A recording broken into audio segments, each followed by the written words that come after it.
નમસ્કાર અને સૌનું સ્વાગત છે।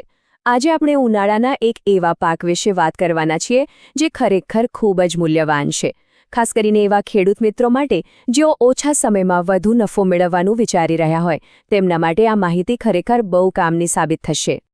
તો મનમાં એક સવાલ તો થતો જ હશે કે એવો કયો પાક છે જે ટૂંકા ગાળામાં સારો એવો નફો કરાવી આપે। ઘણા ખેડૂત મિત્રો આ જ શોધમાં હોય છે કે ભાઈ ઓછી મહેનત, ઓછો સમય અને આવક સારી। તો ચાલો આજે એવા જ એક જોરદાર વિકલ્પ વિશે જાણીએ। અને જવાબ છે ઉનાળુ તલ। જી હા, આ એક એવો પાક છે જે ખેડૂતોની આ બધી જ જરૂરિયાતોને પૂરી કરી શકે છે। અને સૌથી સારી વાત એ છે કે તે માત્ર નફાકારક જ નથી પણ જમીન માટે પણ એટલો જ ફાયદાકારક છે। ચાલો જોઈએ કેવી રીતે। આનો સૌથી મોટો ફાયદો છે સમય। જો આ પાક ફક્ત 85થી 95 દિવસમાં જ તૈયાર થઈ જાય છે, એટલે કે માંડ 3 મહિના જેવો સમય। આનો સીધો અર્થ એ થયો કે રોકાણ પર એકદમ ઝડપી વળતર મળે છે। અને હવે વાત કરીએ નફાની। તલમાં 45થી 50% જેટલું જબરદસ્ત તેલનું પ્રમાણ હોય છે અને આ જ કારણ છે કે બજારમાં એની માંગ હંમેશા ઊંચી રહે છે અને ભાવ પણ એકદમ સારા મળે છે। સારું, તો હવે સીધા ખેતીના મૂળભૂત પગલાં પર આવીએ। જુઓ, કોઈપણ પાકની સફળતાનો આધાર તેની શરૂઆત પર હોય છે અને અહીંયા એ શરૂઆત થાય છે જમીનની યોગ્ય તૈયારીથી। જુઓ, તલના પાકને ગરમ અને સૂકું હવામાન ખૂબ જ માફક આવે છે। લગભગ 25થી 35 ડિગ્રી સેલ્સિયસનું તાપમાન એના વિકાસ માટે એકદમ ઉત્તમ ગણાય। અને સૌથી અગત્યની વાત, જમીનમાં પાણીનો ભરાવો બિલકુલ ન થવો જોઈએ, એટલે કે સારી નિતાર શક્તિવાળી જમીન પસંદ કરવી ખૂબ જ જરૂરી છે। જમીન તૈયાર કરવા માટેના આ 3 સરળ પગલાં છે। સૌથી પહેલાં એક ઊંડી ખેડ કરવાની, જેથી જમીન પોચી બને। એ પછી કર્બ કે રાપથી 2-3 વાર ખેડીને બધા ઢેફા બરાબર ભાંગી નાખવાના। અને છેલ્લે સમાર મારીને જમીનને એકદમ સમતળ અને ભરભરી બનાવી દેવાની। આટલું કરવાથી બીજનો ઉગાવો ખૂબ જ સારો થાય છે। યોગ્ય જાતની પસંદગી કરવી એ ઉત્પાદન પર સીધી અસર કરે છે। ગુજરાતની વાત કરીએ તો GT3, GT4 અને GT10 જેવી જાતો ખૂબ જ પ્રચલિત અને સફળ સાબિત થઈ છે। તેમ છતાં પોતાના વિસ્તારની જમીન અને હવામાન મુજબ કઈ જાત સૌથી વધુ અનુકૂળ રહેશે એ જાણવા માટે સ્થાનિક કૃષિ યુનિવર્સિટી કે ગ્રામસેવકની સલાહ લેવી હંમેશા ફાયદાકારક રહે છે। ચલો, જમીન તો તૈયાર થઈ ગઈ। હવે પછીનો સૌથી મહત્વનો તબક્કો આવે છે વાવણી અને ખાતર વ્યવસ્થાપનનો। આ તબક્કે જે કાળજી લેવામાં આવે છે ને એ જ પાકની વૃદ્ધિનો મજબૂત પાયો નાખે છે। વાવણી 2 રીતે કરી શકાય। એક છે છાંટીને વાવણી, જેમાં હેક્ટર દીઠ લગભગ 4થી 5 કિલોગ્રામ બીજ જોઈએ, પણ જો લાઇનમાં એટલે કે ઓરણીથી વાવણી કરવામાં આવે તો માત્ર 3થી 4 કિલોગ્રામ બીજથી જ કામ થઈ જાય છે। લાઇનમાં વાવણી કરવાથી બીજ તો બચે જ છે, પણ સાથે સાથે નિંદામણ અને પિયત જેવી કામગીરીમાં પણ ઘણી સરળતા રહે છે। હવે ખાતરની વાત કરીએ। જમીન તૈયાર કરતી વખતે જ હેક્ટરે 8થી 10 ટન જેટલું સારું કોહવાયેલું છાણિયું ખાતર આપી દેવું। અને રાસાયણિક ખાતરની વાત કરીએ તો પાયાના ખાતર તરીકે વાવણી સમયે જ હેક્ટરે 25 કિલો નાઇટ્રોજન અને 25 કિલો ફોસ્ફરસ આપવાની ભલામણ છે। આ બધું શરૂઆતમાં જ મળી જાય એટલે છોડને વૃદ્ધિ માટે જરૂરી પોષણ શરૂઆતથી જ મળતું રહે છે।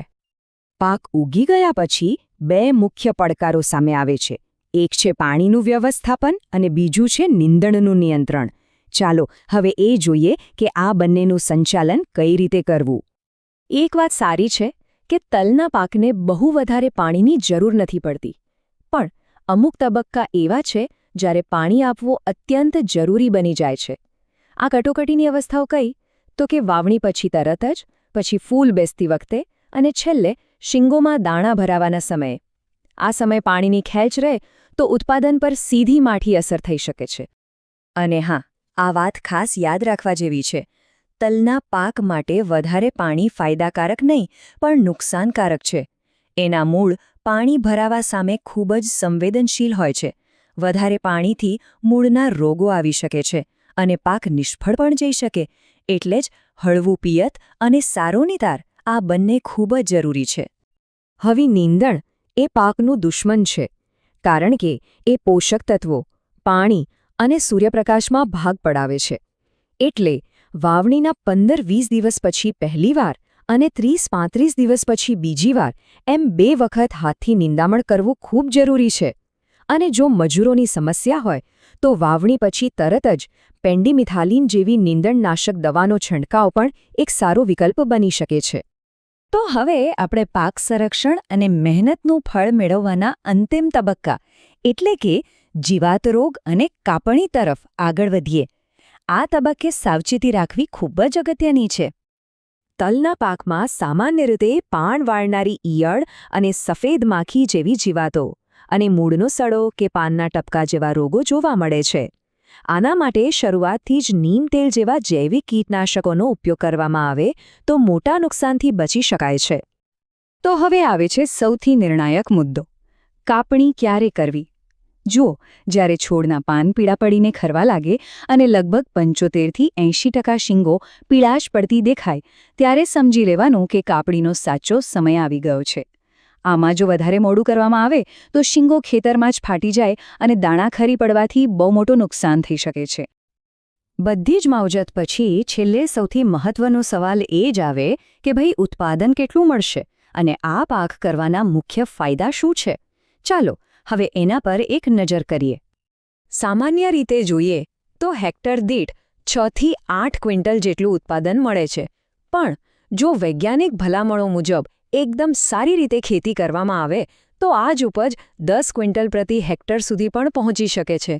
આનો સીધો અર્થ એ છે કે સારી કાળજી લેવાથી ઉત્પાદનમાં નોંધપાત્ર વધારો કરવો શક્ય છે. તો ચાલો આખી વાતનો સાર ટૂંકમાં સમજી લઈએ. ઉનાળુ તલની ખેતી શા માટે કરવી? 1. કારણ કે તેને પાણી ઓછું જોઈએ છે. 2. તે જમીનની ફળદ્રુપતા સુધારે છે. 3. તેના બજાર ભાવ હંમેશા સારા રહે છે. અને સૌથી અગત્યનું, તે ટૂંકા ગાળાનો પાક છે. આ બધા ફાયદા તેને એક આદર્શ ઉનાળુ પાક બનાવે છે. તો આ હતી ઉનાળુ તલની સફળ ખેતી માટેની એક સંપૂર્ણ માર્ગદર્શિકા. આ માહિતીને આધારે ચોક્કસપણે આ ઉનાળામાં ખેતરોમાં સફળતાનો પાક વાવી શકાય છે. આશા છે કે આ જાણકારી સૌને ખૂબ ઉપયોગી થશે.